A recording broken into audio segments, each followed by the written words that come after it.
The Bangladesh experience is mostly a positive one, but not all countries have similar stories.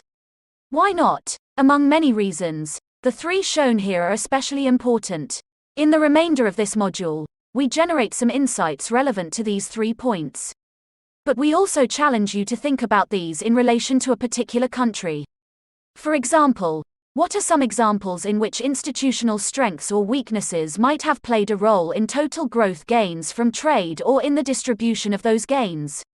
In evaluating trade and growth, it's important to remember that many gains from trade are the result of one-time changes. For example, tariffs can only be lowered to zero, and the economic benefits of reducing tariffs diminish as the rates get lower.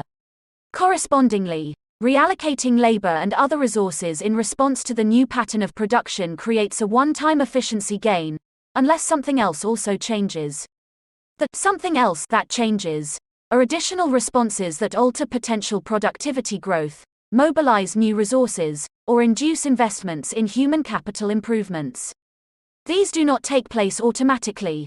They require policies and institutions that encourage investments, entrepreneurial risk-taking, and the sharing of knowledge. If they succeed, then we see dynamic gains from trade. If the complementary conditions are absent, the total gains from trade are limited. The distinction is important because countries that cannot capture dynamic gains risk falling into a slow growth trap, or sometimes called the middle income trap. We noted at the start of this module that the services share of GDP tends to grow faster than total GDP as countries become more wealthy.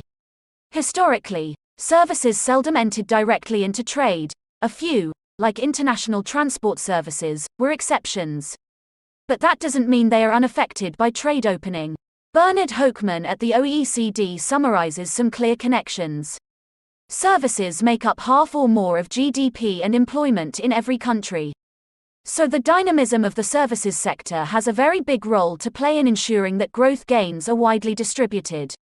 In the 21st century, services enter into trade both directly, for example, in the form of IT services, and also indirectly, for example, embodied in traded manufactured goods.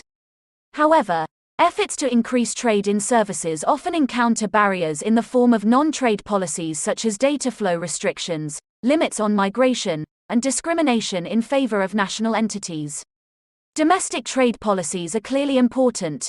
For example, lower tariffs on vehicles reduce transport costs. But increasingly, international trade deals are also targeting services, with the effect that domestic monopolies in areas like banking, insurance, finance, and telecoms are being diminished, almost always to the benefit of domestic consumers. Finally, it bears reiteration one more time that trade alone is no panacea for poverty, inequality, or slow economic growth. The gains from trade can only be fully realized if domestic institutions support the rule of law, property rights, dispute resolution, and other preconditions for business activity and investment to thrive.